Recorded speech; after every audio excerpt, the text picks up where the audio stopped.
Hello, and welcome to another episode of Todd Talks. And Todd Talks, people listen. Hopefully, yeah. Alright, so it's Death Battle Preview time once again. This time we got a very interesting matchup between Leon S. Kennedy of the Resident Evil franchise and Frank West of Dead Rising.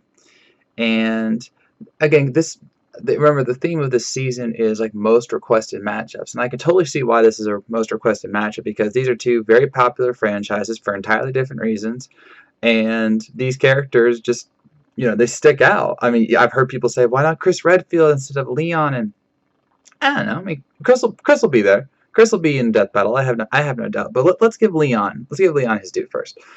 So let's start with Leon first. So Leon S. Kennedy, went after his father's career of being a police officer and was assigned to, actually asked to be assigned to Raccoon City because there was a string of deaths that were very unexplained.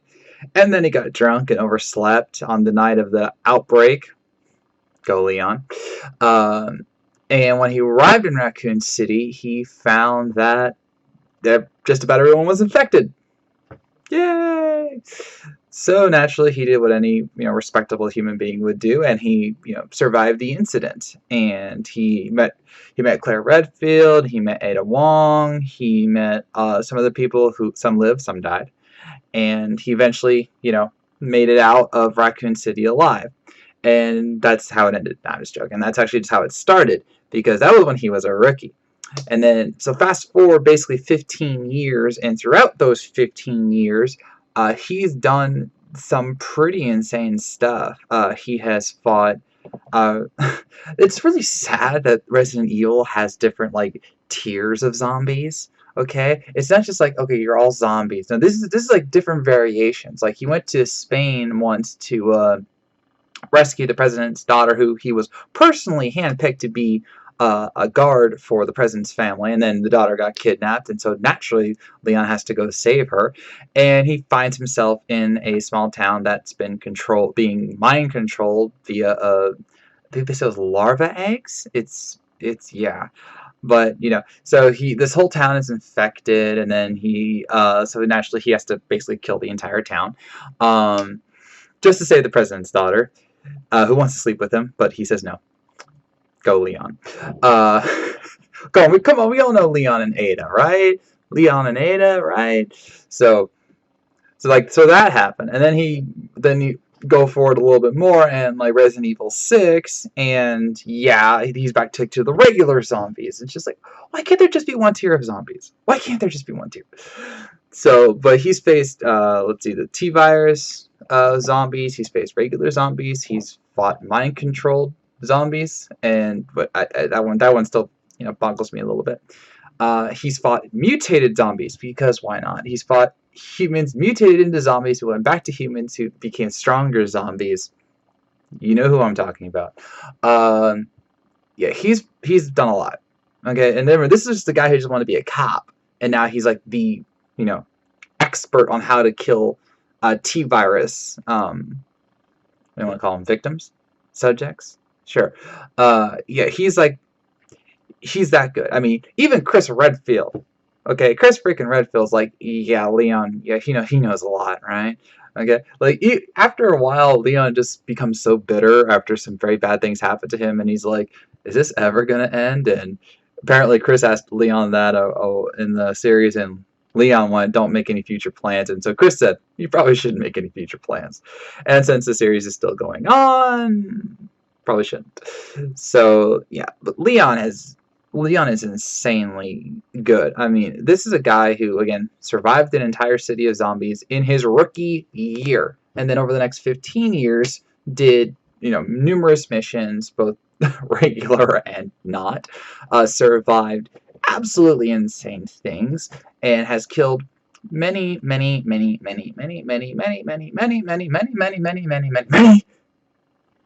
zombies, and mutated zombies, and every other tier there is in the Resident Evil universe.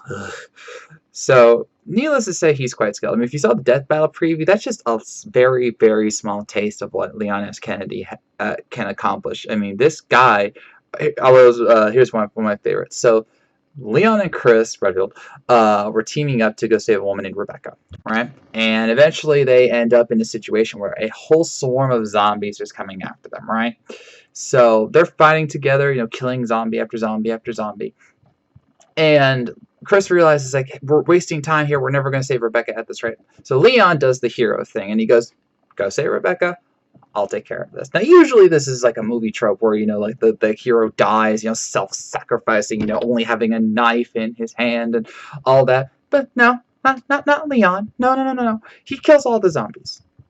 All of them. Yeah. And then he comes back to help Chris and Rebecca get away.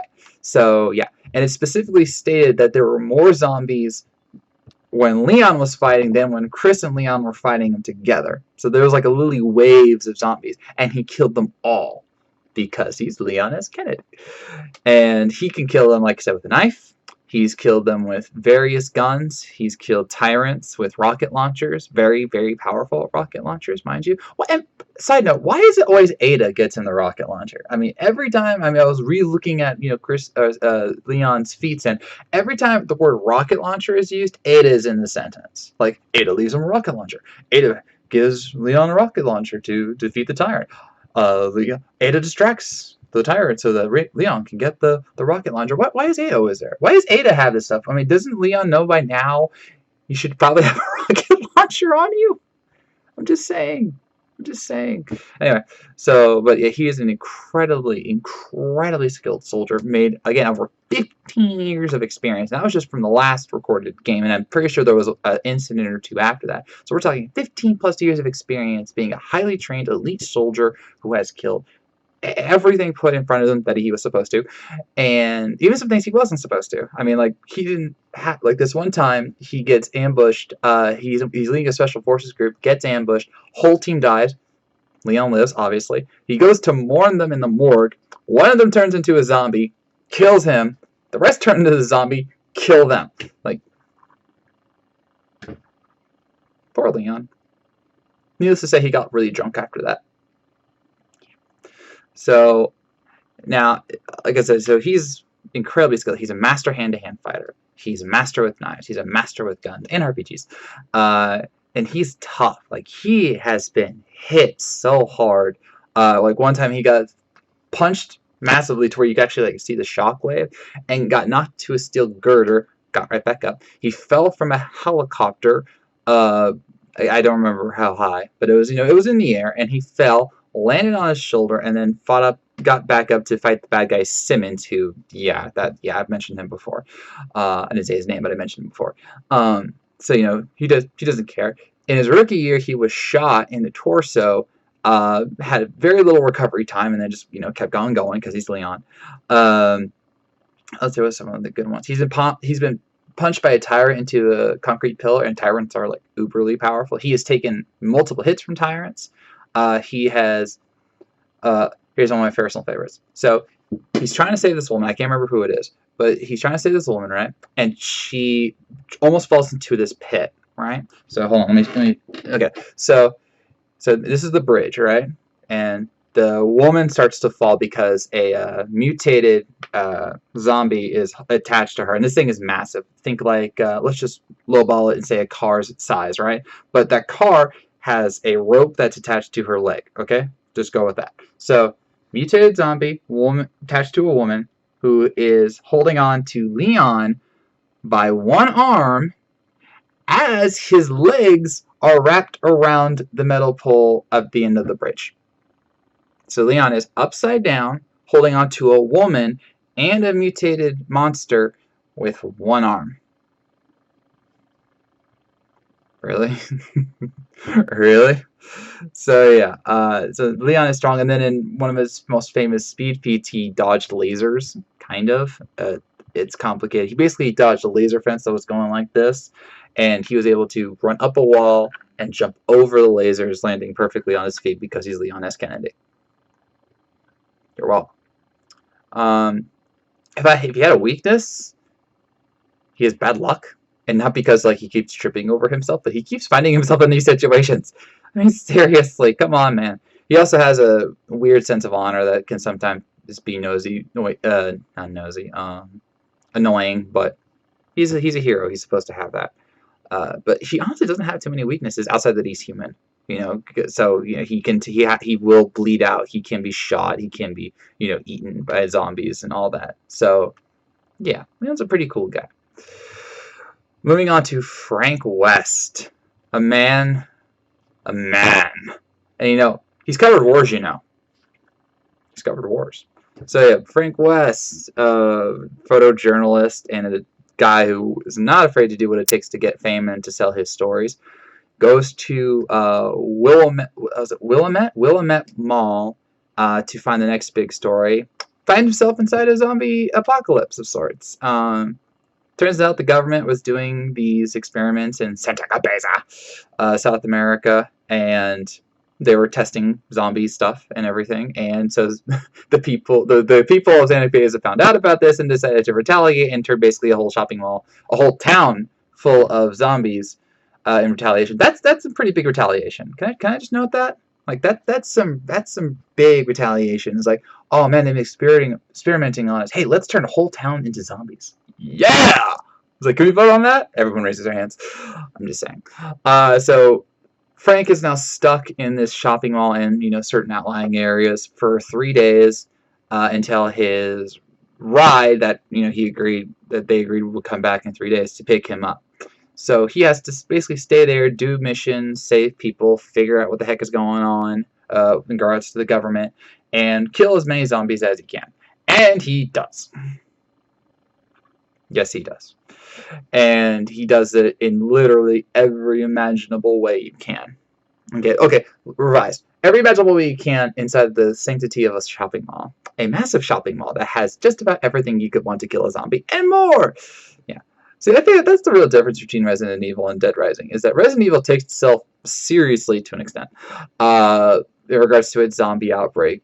Dead Rising is like, you're in a shopping mall, here's all the zombies, there's some weapons, go nuts.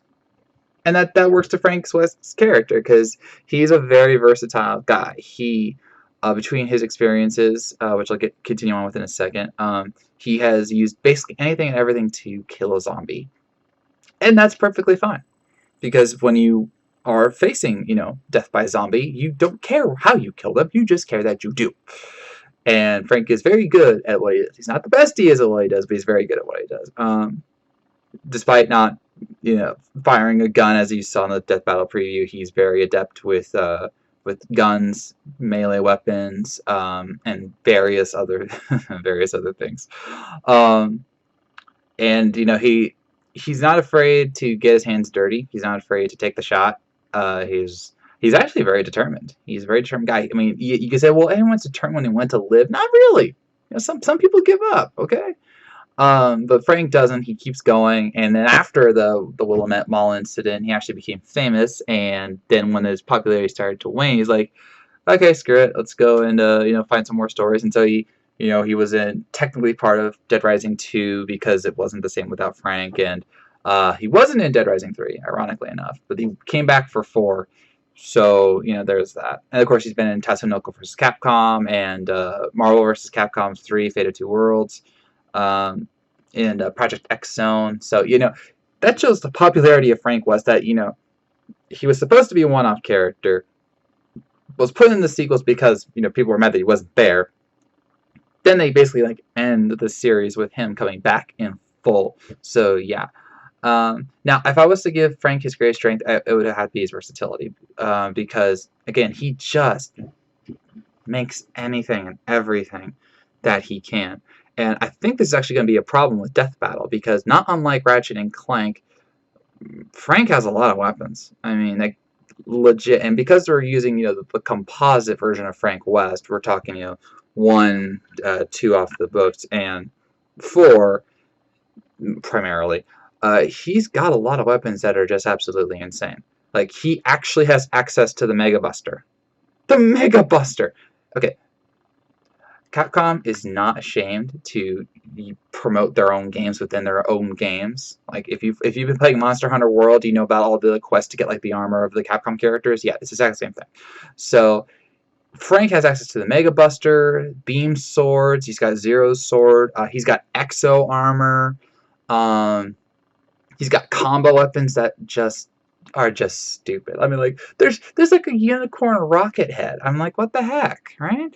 So I don't know. Like that's actually the hardest thing about this death battle is that I don't know how much they're actually going to give Frank. Like they've shown him using the camera. If you saw the death battle preview and the death battle cast, they show him using his camera, which is as bright as a flashbang.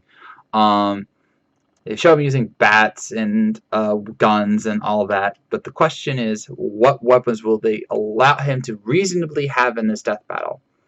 That's what's making this hard. I'm actually having a hard time, much like Sora versus Kid Icarus. Pit, I'm having a hard time deciding who to win here because going into the breakdown here, if we're talking pure skill, like pure unadulterated skill, it's Leon all the way. This guy has done some absolutely insane kills, and he is, in my opinion, taken much more crap than Frank has ever had. And this is a guy who was trapped in a mall for 3 days with zombies, and then the Dead Rising 4 thing. Frank's dealt with that, but Leon's been doing this for 15 years. That experience has to mean something. I mean, this guy is forged through fire, and he's never stopped doing. Okay, he has stopped a few times, but generally he doesn't. He has not stopped in his duty to protect people. That's part of his honor code. Whereas Frank only went back into action after his TV show was basically going to get canceled, and he's like, okay, fine, I guess I got to jump back into things. That matters. Now, versatility-wise, there's no doubt in my mind that Frank totally outclasses Leon. I mean, this is a guy who has, a variety of weapons at his disposal that he's used to kill zombies. And to just total transparency here, they're both human. Like, defiantly. Yes, I know Frank became a zombie in Dead Rising 4. He cured himself, so he does not have access to his zombie powers. He should not have access to his zombie powers. Okay, that if they use that, I'm actually gonna be mad. Not that it really matters in my opinion, but whatever. Because this is about Frank, not zombie Frank. Anyway, but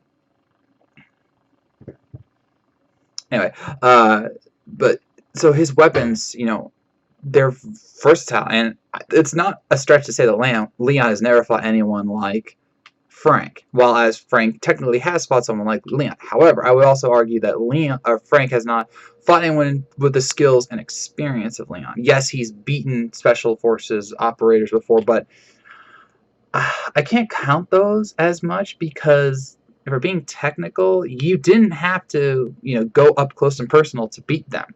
You could have just, like I saw a clip of a person beating the was it Brock Mason or something like that?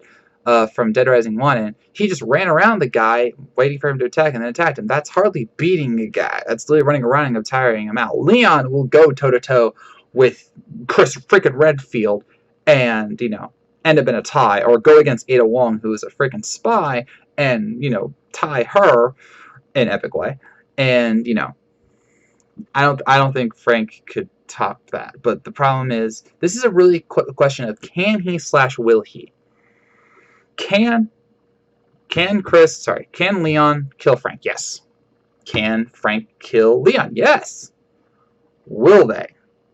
That is the question. Because with all of Frank's overpowered weapons, you could argue that all it takes is for one of them to get the job done. But again, Leon is skilled with his weapons and a knife and hand-to-hand combat. He doesn't need the weapons to kill Frank, so all he has to do is go toe-to-toe with him, wait for that one opening, and then take him out.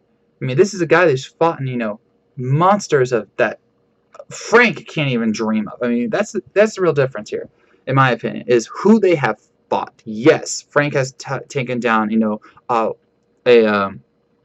mall full of zombies. Yes, but Leon's taken on cities and towns full of mutants and monsters that are much more terrifying than the monsters that Frank has gone up against, in my opinion. I mean, we're talking about regular zombies there versus mutations that, again, that Simmons guy, he was, infected, turned into a dog, got killed, came back, turned into a worse kind of canine dog.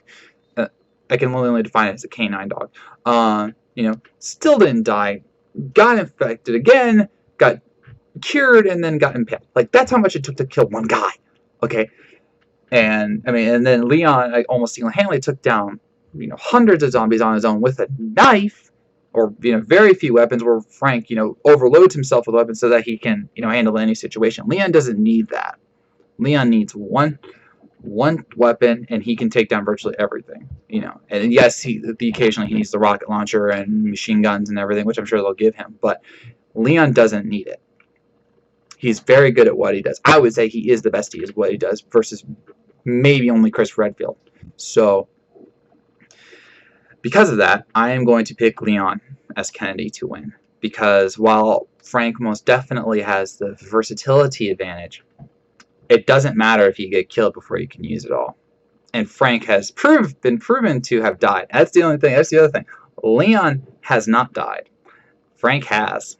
Yes, he was brought back, but you know, he gave himself up to die. So, and even in those like his exosuit armors, they have weak points that Leon can perfectly and epically hit without blinking an eye. So, I'm gonna pick Leon S. Kennedy. So we'll just have to see how it goes. And with that, I'm ending this episode of Todd Talk. Who do you think will win between Leon and Frank? Why do you think they will win? Let me know in the comments below. And then, of course, next week after the death battle airs, I'll do my reaction video to see if I am back on the winning track or on a losing streak. I'd rather not have a losing streak. So, thank you for watching. If you made this far, I know you were listening, and I will see you around.